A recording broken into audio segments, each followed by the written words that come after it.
Years, enrollment has declined in the Whiting Community School District in Whiting, Iowa. In fact, this year, 109 students are enrolled compared to 134 last year. Yeah, and we're seeing that trend is actually affecting funding for the school district. Superintendent Marty Vonley called a public meeting tonight to tell the community what the future looks like and how to generate more funds for the district. His presentation showcased the achievements of the school district and the decrease in student enrollment. He said no study has actually been done to determine the reason for the decline in enrollment, but he says there needs to be a way to get more money into the school.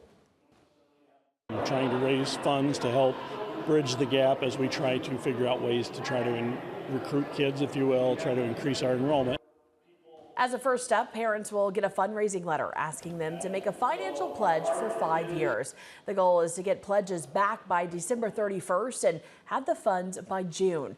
Parents say that they support the school district. I think we have something wonderful here. We have a great school. We have some of the best student to teacher ratios. I've seen how much they care. I've seen the extra attention that the kids get that they don't get elsewhere. The fact of the matter is they get a better education here in this public school than I paid a fortune for my kids to go elsewhere. Fundraising letters will be sent out in the next 2 weeks. 2 women have